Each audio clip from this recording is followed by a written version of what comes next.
الحمد للہ وحدہ لا شریک لہ والصلاة والسلام علی من لا نبی بعد۔ پارہ نمبر 6۔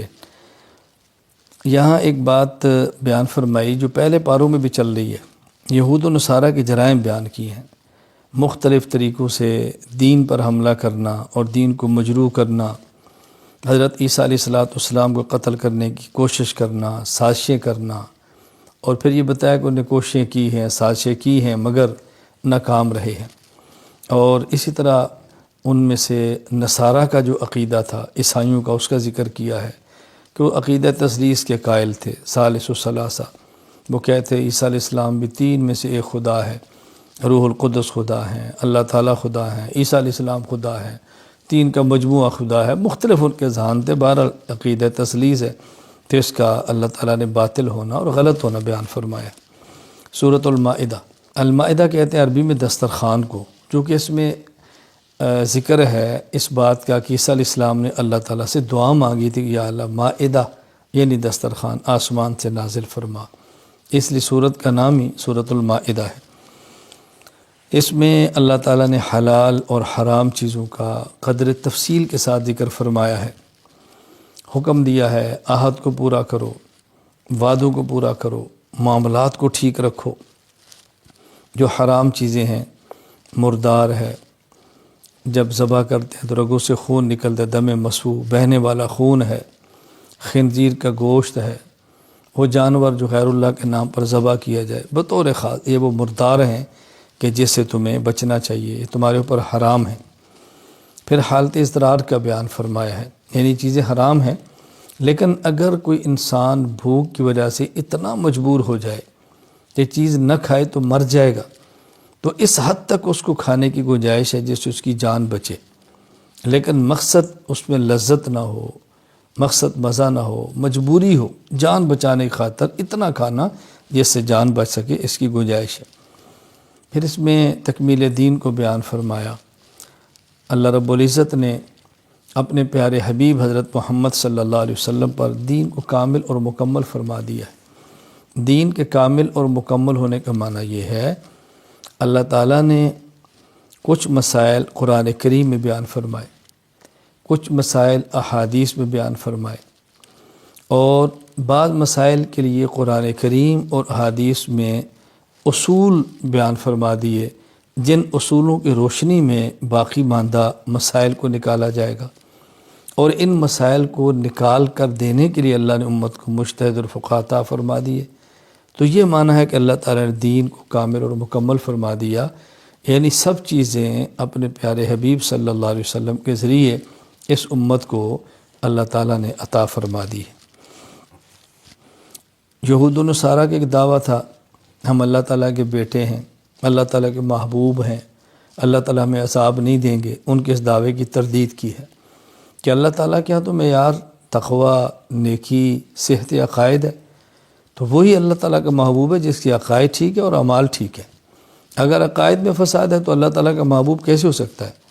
تو پھر یہ بات یہود کو سمجھائی کہ یہ بات تمہاری غلط ہے اور تمہارا دعویٰ باطل ہے، اور اس میں ہمیں سبق دیا گیا ہے کہ محض اپنی امیدوں سے، خیالی پلاؤں سے اپنے آپ کو اللہ کا محبوب اور قریبی نہ کہنا، تیاری کرو، عقائد ٹھیک کرو، اعمال ٹھیک کرو، اور اس سے تم اللہ تعالیٰ کا محبوب بنو گے۔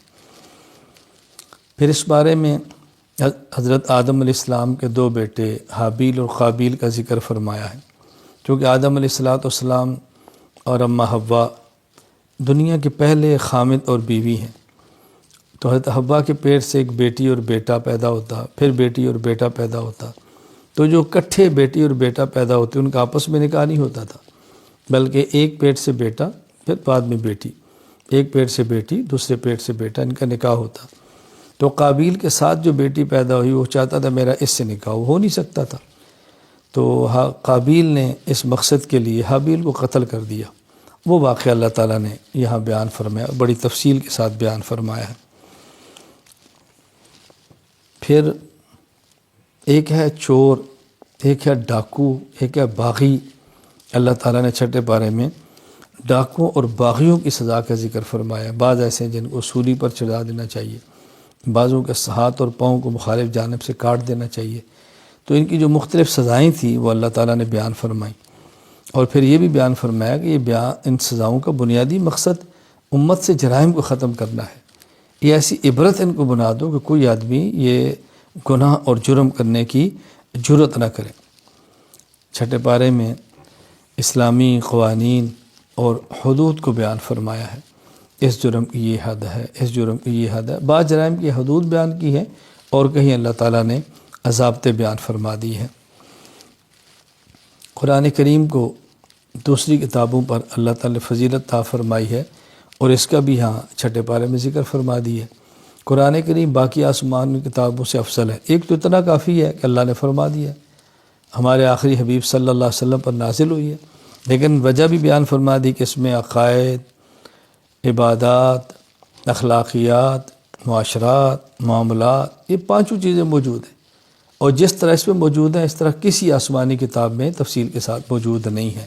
لہذا قرآن کریم اس بنیاد پر باقی تمام آسمانی کتابوں سے اعلیٰ اور افضل ہے۔